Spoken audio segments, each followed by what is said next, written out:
नमस्कार दोस्तों, आप लोगों का मेरे चैनल पे स्वागत है। आशा करता हूँ कि आप सब लोग अच्छे होंगे। तो पिछले लेक्चर में मैं आप लोगों को लर्न हेल्पलेसनेस के बारे में बताया था, जो कि एक साइकोलॉजी का टॉपिक था, जहाँ बेसिकली आप प्रयास करते हैं पर कुछ बदलता नहीं है। बदलता क्यों नहीं है, उसके पीछे कई कारण मैंने बताए थे। एक तो आप अलग अलग प्रकार से कंपैरिजन करते हैं, अपने ईगो में रहते हैं, ओवर एक्सप्लॉइटेशन करते हैं, ओवर एस्टिमेशन पाल लेते हैं, इमेजिनेशन की दुनिया में जीते हैं, या वो फॉल्स आइडेंटिटी, फॉल्स रोल जो आपको सोसाइटी ने दे दिया है उनको पूर्ण करने का प्रयास करते हैं। एक्चुअली आपका जो मोटिवेशन है वहाँ पे मर जाता है। तो क्यों मर जाता है? हमको लगता है कि कहीं ना कहीं हम जिंदगी भर जो है भ्रम की तरीके से जीते रहते हैं, या हम अपनी आइडेंटिटी, जो हमारी खुद की आइडेंटिटी है, हम अपने सेल्फ को ही नहीं समझ पाते, दूसरों के बोझ ढोते रहते हैं, जो आगे चल के एंजाइटी, डिप्रेशन और ओवर इमेजिनेशन, तमाम प्रकार के loneliness, existential crisis, self sabotaged, identity crisis, उन सारी चीज़ों के बारे में मैंने बात करा था। या जो ट्रामा और भी जो साइकोलॉजिकली डिसऑर्डर माइंड के होते हैं, बाइपोलर डिसऑर्डर, तमाम प्रकार के फ्रस्ट्रेशन, एंजाइटी, उन सारी कहानियों को समझा था। तो आज बेसिकली मैं आप लोगों को अब एक कदम, हम लोग अब इन सारी चीज़ों का जवाब साइकोलॉजी उतना बेहतर नहीं देती है जितना फिलॉसफी दे सकती है। तो अब मैं आप लोगों को फिलॉसफिकल दुनिया पे ले चलता हूँ। तो अब हम लोग एग्जिस्टेंशियल एंगल से समझते हैं। बेसिकली लर्न हेल्पनेस का जो फिलॉसफिकल वर्जन है, कि आपने जो अभी तक अपनी एजेंसी बना रखी थी, अपना अस्तित्व बना रखा था, वो सब आप माया की मायावी दुनिया में, इल्यूजन की दुनिया में, सिस्टम की दुनिया में, फैमिली की दुनिया में, बिलीफ, कस्टम, रिचुअल की दुनिया में खोए थे, या जो सोसाइटी थी उसके सिस्टम को आप समझ नहीं पाए थे, जिसकी वजह से आप दूसरों के इमेजिनेशन, कंपैरिजन, थिंकिंग, एटीट्यूड और इन सारी चीज़ों को धोते रहे, दूसरों की डिजायर अपनी डिजायर मान लिए, जैसा लक्कन बोलता है। तो यही सारी समस्याएं हैं जो बेसिकली आपको परेशान करी थी।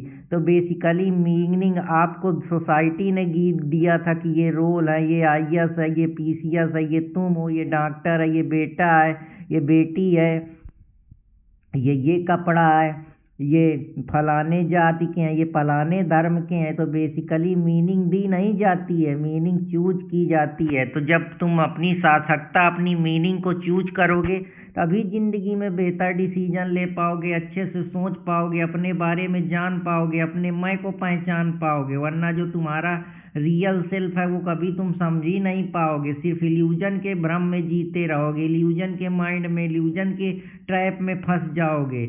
यही जो है तुम्हारी आइडेंटिटी को तोड़ देता है, क्योंकि जो तुम रियलिटी अपने को कंप्लीट मान के बैठे हो, जब वो सोसाइटी के रियल भ्रम की दुनिया में तुम अपने को अधूरा पाते हो, तो उन्हीं को पूरा करते रहते हो। वही जो दर्द है वो तुम्हारे लिए बाजे बार पेन बन जाती है, तुम्हारी मजबूती, उसी को तुम अपनी मीनिंग मान लेते हो कि यही मेरी जिंदगी है, अब मैंने यही चूज करा है। तो बेसिकली जो तुम अपने ट्रू सेल्फ से करना चाहते हो, या जो जिससे तुम जिंदगी भर जिस काम को लंबा कर सकते हो, या जिस काम से तुमको सार्थकता मिलती है, जिसको वही है ना कि जिसको जीना गया वो किसी भी हाउ जी सकता है।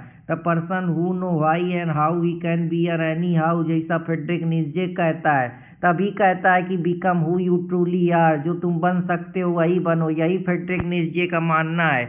इसी को विक्टर फ्रैंकल की जो लोगोथेरेपी है वो और डिटेल में बात करती है कि इंसान से सब कुछ छीना जा सकता है, पर उसका रिस्पॉन्स चूज करने की फ्रीडम थोड़े छीन सकते हो। पद, पावर, प्रतिष्ठा, घर कि डरा के फ्राइट करके, पर वो जो बोलेगा, जो वो महसूस करेगा, उसको तुम थोड़े छीन लोगे। वही उसकी असली आज़ादी है। तो बेसिकली इंसान से सब कुछ, जब उसके जो मोटिवेशन का जो साइकोलॉजिकली नीड है, खाना, पानी, यही सब छीन लोगे, तो बेसिकली इंसान टूट जाएगा। तो ये वो स्टेज है जहाँ एग्जिस्टेंस, अस्तित्व की लड़ाई है। ये वो जगह है जहाँ से आदमी या तो टूट जाता है, या तो खुद मान लेता है कि मेरी जिंदगी में यही है, अब मैं ही अपनी जिंदगी का कर्ता धर्ता हूँ, मुझे जो करना है मैं करूँगा, मेरी जो फ्रीडम है, मेरी जो जिंदगी है। अभी तक तुम समाज के बहरूपिया कलर में, उसके रूप में, उसकी थिंकिंग में, उसके परसेप्शन से जी रहे थे।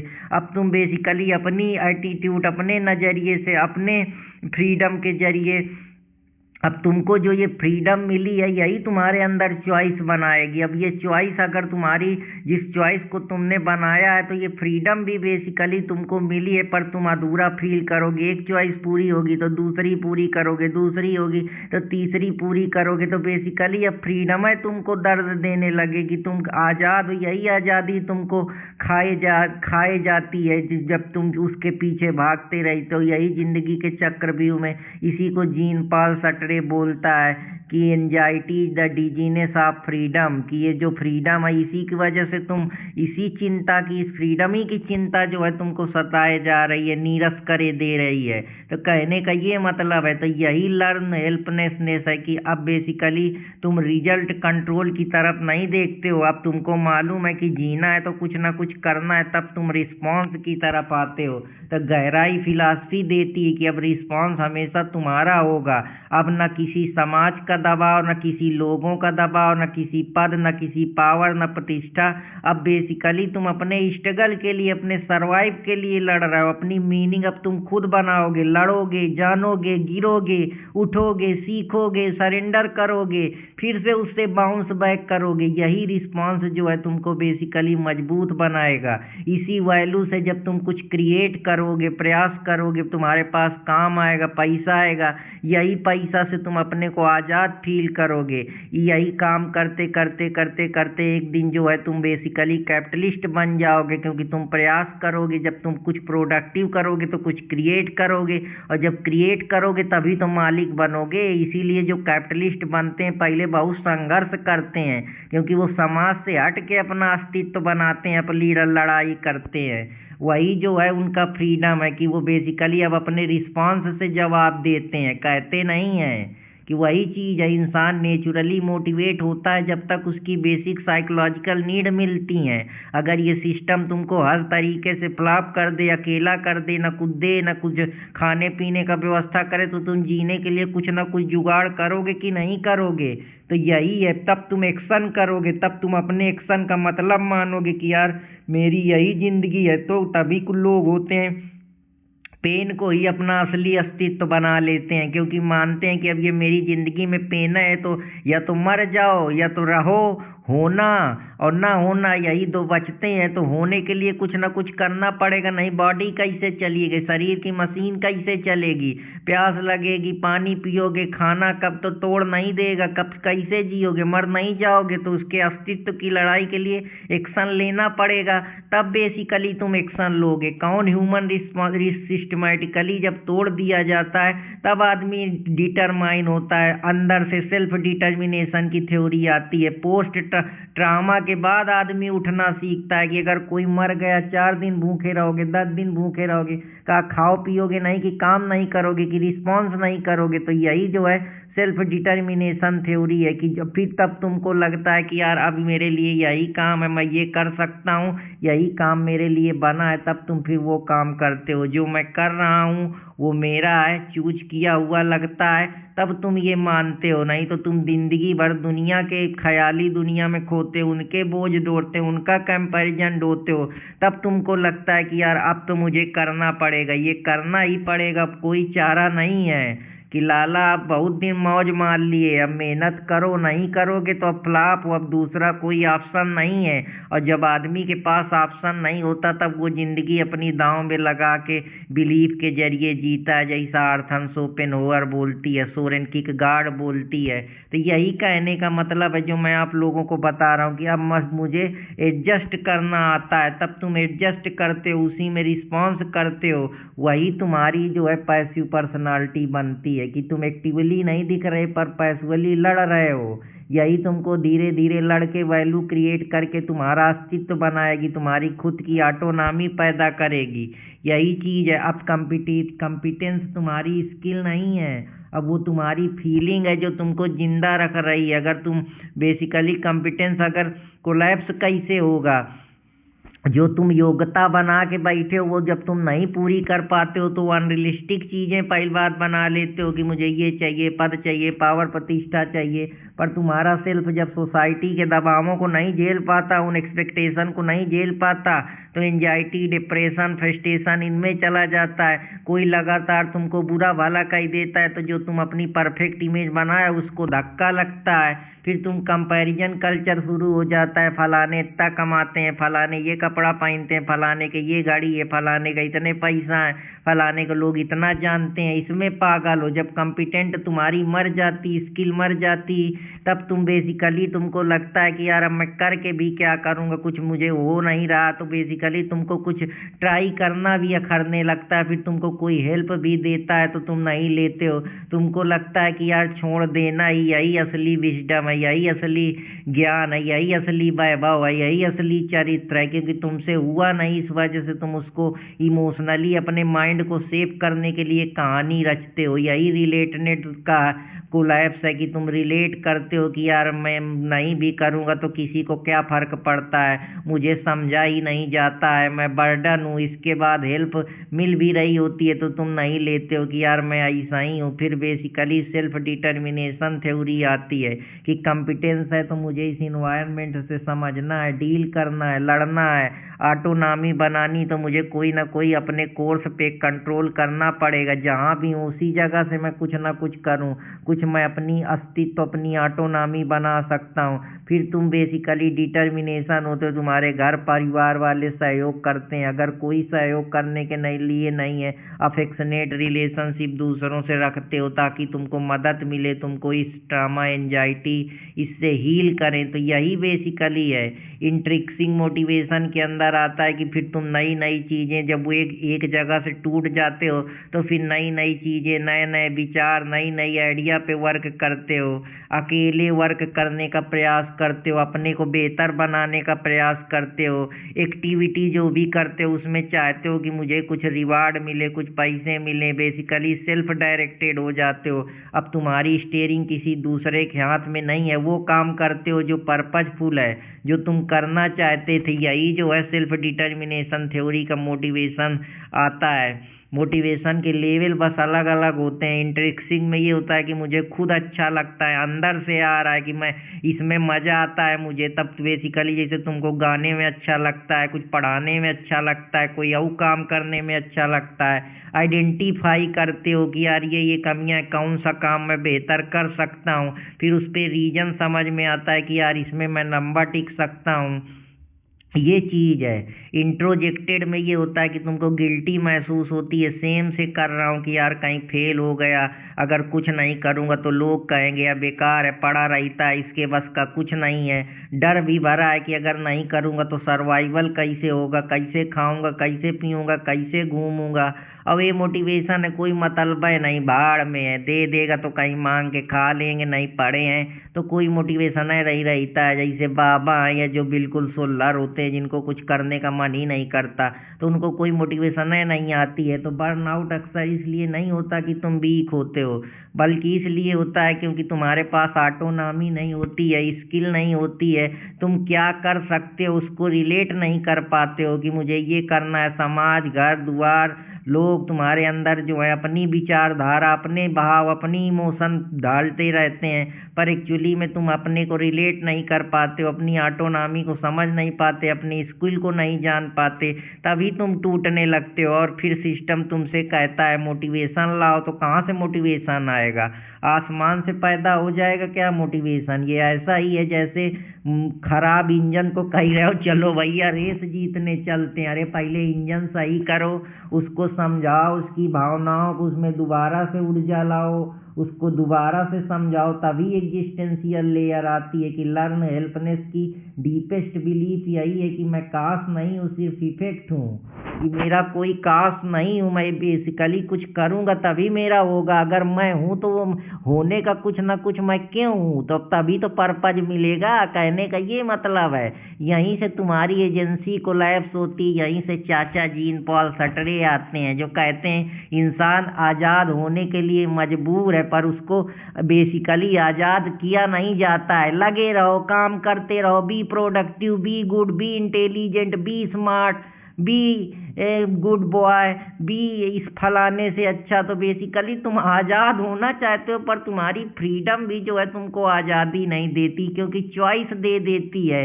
वो चॉइस की वजह से तुम कोई ना कोई चॉइस बनाते हो, तो तुम चाह के भी अपने को बेसिकली फ्रीडम से भागना चाहते हो। ये जो तुमको आज़ादी मिली, बहुत देर तुमको बैठाल दिया जाए ऐसे तो तुम ऊब जाओगे। कुछ ना कुछ तो काम करोगे, हाथ पांव तो मारोगे, कोई ना कोई तो चॉइस बनाओगे, किसी ना किसी से तो बात करोगे। ऐसा तो है नहीं कि तुम, अगर तुमको मोटिवेशन दे दिया जाए कि बाबा मुनि की तरीके 20 घंटा लगे हो ओम ओम जपने में, उससे भी ऊब जाओगे। इसीलिए जो फ्रीडम के साथ रिस्पॉन्सिबिलिटी आती है, भैया आज़ाद कर दिए हैं, अब करो जो करना है। देखें तो तुम में कितना साहस है, कितनी क्षमता है, कितना विवेक है, कितना लंबा तुम अपने फ्रीडम को समझ सकते हो। तो बेसिकली कमी तुम में नहीं है, जो सिस्टम है, जो समाज है, जो सोसाइटी है, उसने तुमको कभी समझा ही नहीं, उस फिलॉसफी की गहराई पे उतरे ही नहीं जहाँ फ्रीडम से भागना। बेसिकली तुम फ्रीडम से भागना चाहते हो, आज़ाद होना चाहते हो, पर सिस्टम तुमको आज़ाद नहीं करना चाहता। कोई नई न नई चॉइस तुम्हारे खोपड़ी में डाले रहता है ताकि तुम उलझे रहो। और यही ऑटोनॉमी जब कोलैप्स हो जाती है, तुम आज़ादी चाहते हो, तब तुम्हारे ऊपर सिंबल का प्रेशर डाला जाता है कि ये पद, ये पावर, ये प्रतिष्ठा, ये पैसा, ये गाड़ी, ये बड़ा है, ये छोटा है। फिर तुमसे स्किल के नाम पे कोलैप्स कराया जाता है। फलाने इतना कमाते हैं, फलाने का लड़का इतना होशियार है, ढिकाने का इतना होशियार है, वो 1 करोड़ कमाता है, वो IAS है, वो PCS है। यही तुम्हारे अंदर कंपैरिजन ही बेसिकली या स्किल ही ईगो पैदा करती है। तब तुम अपने को रिलेट करते हो, कोलैप्स होते हो कि यार डिजायर का ब्रेक डाउन यहीं से होता है कि समझते हो कि यार मैं कौन हूँ, कहाँ से आया हूँ, मेरा उद्देश्य क्या है, क्या मेरी यही सोच है, यही थिंकिंग है, या मैं अपने हिसाब से जीने हो जबरदस्ती मुझसे कराया जा रहा है। तब तुम अपनी जो इच्छाएं हैं उनको त्याग देते हो। यहीं से शुरुआत होती है कि मैं ही प्रॉब्लम हूँ।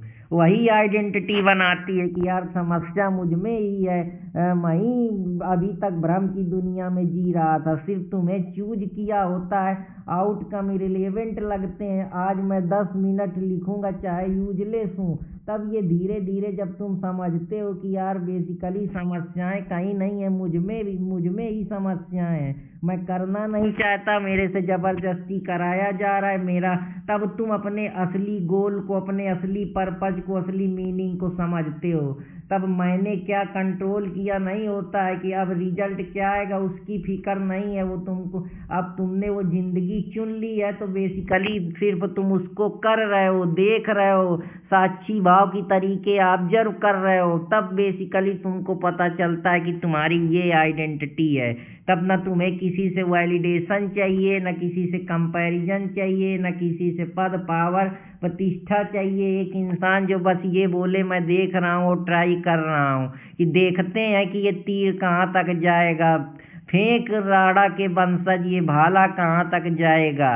वही है ना। तो इसी प्रकार से है कि मैं देख रहा हूँ कि तुम ट्राई कर रहे हो, फिर भी मैं कोई उसका वो बस अकेले मुझको लग रहा है ठीक है, मैं इन चीज़ों को विटनेस कर रहा हूँ, भाई मुझे कोई मतलब नहीं है। तो ये सब चीज़ें होती हैं जो इसके अंतर्गत आती हैं कि बेसिकली तुम आप आज़ाद तो तुम होना चाहते हो, लेकिन चॉइसें तुम्हारे पास हमेशा बनी रहेंगे। इसी वजह से तुम कभी आज़ाद नहीं हो पाओगे। और यही आज़ादी जो है तुमको डर देती है, डर पैदा करती है कि यार कितनी देर आज़ाद रहूँगा। तब तुम सोचते हो यार मैं क्या कर सकता हूँ, कुछ ना कुछ तो इस दुनिया में कर ही सकता हूँ। तब बेसिकली तुमको सच्चाई पता आती है।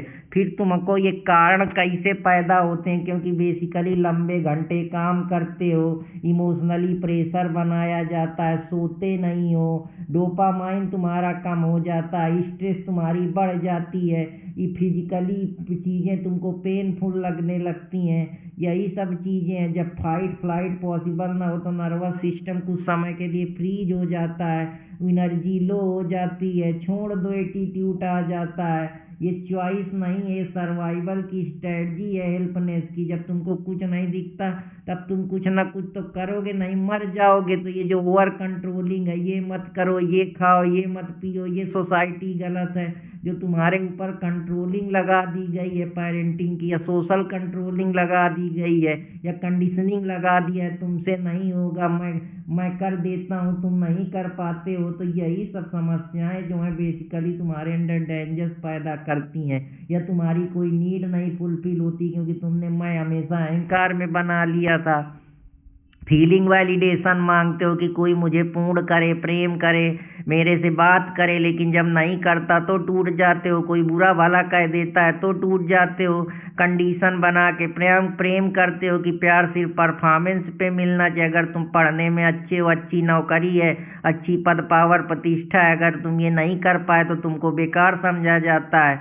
तो यही सब चीज़ें हैं। तो तुमको लगता है कि जब मैं परफेक्ट ही नहीं तो मेरा ट्राई करने का मतलब ही क्या है। यही अटैचमेंट की थ्योरी जॉन बाउली की कहती है कि अनसेफ अटैचमेंट ही तुमको हेल्पनेस कोपिंग से बाहर निकालता है। जब तुम बेसिकली जो अटैचमेंट है उससे बाहर निकल आते हो तो धीरे धीरे जो तुम्हारी चीज़ें हैं तुम उससे कोप अप होते हो। तो इसीलिए किसी पे जितना लगाव लगाओगे वो परेशानी करेगा। या तुम अनकाउंटेबल बिहेवियर जो बार बार फेस हो रहे हैं उनको झेल नहीं पा रहे हो, एग्जाम का प्रेशर, इंटरव्यू का प्रेशर, रिलेशनशिप का प्रेशर, यही सब चीज़ें होती हैं। बेसिकली इफर्ट डालते हो लेकिन आउटकम तुम्हारे पक्ष में नहीं आता तो ब्रेन कहता है बेकार है यार, कहे बड़बड़ा रहे हो, होना कुछ है नहीं। तो तुम्हें दिखता है पेरेंट तुम्हारे ऊपर और दबाव डालते हैं, सोसाइटी तुम्हारे ऊपर और दबाव डालती है।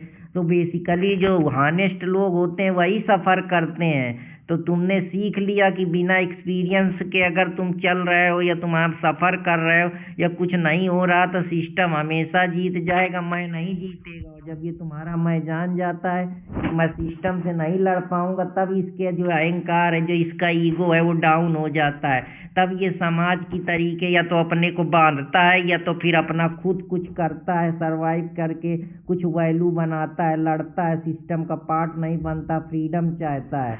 यहीं से अल्बर्ट बंडूरा का सोशल लर्निंग का रोल आता है कि समाज हमको ये सिखाता है ये करो मैं ही, फिर तुम्हारे अंदर जो एट्रीब्यूशन डाल दिया जाता है, एट्रीब्यूशन बायस, ये बताता है कि फेलर को बता दिया जाता है कि अंदर है कमी है, कि मैं बेकार हूँ, ये हमेशा ही होगा। तुमको मान लेते हो कि सिस्टम में ऐसी चीज़ें, ऐसी गड़बड़ियाँ होती ही रहती है, मेरी पूरी लाइफ ही ऐसी है। यही पैटर्न जो है तुमको फिर आगे चल के depression, helplessness, anxiety, frustration, over thinking इनका इंजन बन जाता है। बेसिकली तुम ओवर जनरलाइजेशन करने लगते हो कि एक बार मैं फेल हो गया तो पूरी आइडेंटिटी मेरी खराब हो गई, एक रिलेशनशिप मेरा खराब हो गया तो मैं ज़िंदगी में प्यार करने योग्य ही नहीं हूँ, बॉस ने कुछ कह दिया तो तुम पावरलेसनेस फील करते हो, कोई अथॉरिटी तुमसे कुछ काम करा रही तो तुम उसको अपने ईगो में ले लेते हो, एब्यूज तुमको बुरा लगता है। यही है ट्रामा का है कि अगर कोई तुमको रोकता है कुछ काम करने से तो वो तुमको डेंजर रखता है। तो हेल्पलेस बेसिकली परेशानी का विषय हो जाता है। अगर बार बार तुमको पनिशमेंट मिलता है तो तुम उस काम को करने के लिए ओबीडियंस हो जाते हो। तो ये लर्न कंप्लायंस कुछ है। कॉन्फ्लिक्ट को बेसिकली फिर तुम क्या करते हो, एवॉइड करने लगते हो। जब तुमको समझ में आ जाता है, डिसीजन जो है तुम्हारे पैरालिसिस हो जाते हैं, चीज़ों जैसी हैं उनको वैसे ना देख के अब एडजस्टमेंट करना सीख जाते हो। तो यही कुछ हीलिंग के नियम है। हायरार्किकल कल्चर बना दिया गया है कि अपनी औकात में रहो, सिस्टम से मत लड़ो, सिस्टम के बाहर मत जाओ। एजेंसी तुम्हारी जो होती है बेसिकली उसको इनकरेज करने की जगह डिस्करेज कर दिया जाता है। यही समस्या तुम्हारे अंदर पैदा करता है। सोशल मीडिया कहता है कि हाईलाइट करो रील, कंस्टेंट इनएडिक्वेसी, ये सब तुम लेट हो गए, तुमसे नहीं होगा, तुम पीछे हो, ट्राई करना ही बेकार है। तो इसी वजह से तुम टूट जाते हो। तुम्हारा वर्थ सिर्फ प्रोडक्टिविटी से नापा जाता है, कितना कमाते हो, कितना तुमको लोग जानते हैं, कितनी तुम्हारी तुम्हारी सोशल वैल्यू है, इकोनॉमिक वैल्यू है, रेस्ट करना बेकार माना जाता है, तो तुम्हारा होना काफ़ी नहीं, तुम्हारा प्रोडक्टिव होना इस समाज के लिए काफ़ी है। फेल हुए तो तुम ह्यूमन नहीं, बेसिकली डिफेंस मशीन लगने लगते हो। तो यही सब चीज़ें हैं जो तुमको परेशानी का विषय देती हैं। इसी को और आगे अगर डीपेस्ट लेयर में लेके चलूँ कि मैं काश नहीं हूँ, मैं इफेक्ट हूँ। इफेक्ट मतलब मैं कुछ ना कुछ प्रभाव डालता रहूँ। अगर मैं चुपचाप हूँ, कुछ बोल नहीं रहा हूँ, सब नीरस है, तब यहीं से बेसिकली समस्याएं शुरू होती हैं। जब तुम सिर्फ इफेक्ट मान के बैठ जाते हो, कारण नहीं समझते हो कि ऐसा है क्यों, इसके पीछे का क्या कारण है, यहीं से निहिलिज्म, कुछ फर्क नहीं पड़ता। ये सब चीज़ें होती हैं कि तुम मान लेते अरे ठीक है क्या करना है, मैं मेरे से होगा ही नहीं, मैं मेरा कुछ मैं है ही नहीं मतलब। तो यही निहिलिज्म साइनिज्म, कुछ फर्क नहीं पड़ता। यहीं से तुम खालीपन महसूस करने लगते हो, मीनिंग नहीं मिलती है। वही वैक्यूम क्रिएट करता है। विक्टर फ्रैंकल कहता है कि जब क्यों मर जाता है तो कैसे भी मर जाता है, इसलिए क्यों जिंदा रखो कि मैं क्यों हूँ, मेरा अस्तित्व क्या है, मैं क्या कर सकता हूँ। अगर क्यों चला गया तो कैसे भी मर जाएगा। अगर क्यों मालूम है कि हाँ मैं क्यों करना हूँ तो कैसे ऑटोमेटिक बन जाएगा। यहीं से फिलॉसफी की शुरुआत होती है कि फ्रीडम ही तुमको बेसिकली एंजाइटी देती है। जीन पॉल सटरे का एंगल है कि हेल्पनेस कभी कभी फ्रीडम से भागने का तरीका होती है, क्योंकि चॉइस जहाँ होगी वहाँ रिस्पॉन्सिबिलिटी आएगी। अब तुम चॉइस ही नहीं बनाना चाहते हो, तुमको लगता है कि यार मैं करूँगा तो कुछ होएगा ही नहीं, तो बेसिकली जब तुम कुछ करोगे नहीं तो चॉइस कहाँ से पैदा होगी। और यही सारी समस्याएं जो हैं तुमको फ्रीडम से भागने के लिए क्योंकि फ्रीडम भी अब तुमसे झेली नहीं जा रही। अब घर वाले कह दिए जाओ आज़ाद हो, करो जो करना है। तो यही पूरी फिलॉसफी है जिसके बारे में लर्न हेल्पनेस के बारे में मैं बताना चाहता था। तो आशा करता हूँ कि आप लोगों को ये लेक्चर पसंद आएगा। अगर पसंद आए तो चैनल देसी स्मार्ट एकेडमी अर्पित कुमार इलाहाबादिया से और थिंकिंग विथ अर्पित कुमार इलाहाबादिया के दूसरे चैनल से जुड़े रहो। चैनल को लाइक सब्सक्राइब करने ना भूलें। तो फिर मुलाकात करूँगा कोई नए टॉपिक के साथ। तब तक हंसते रहें, मुस्कुराते रहें और चैनल देसी स्मार्ट एकेडमी से जुड़े रहें। जय हिंद दोस्तों, जय भारत।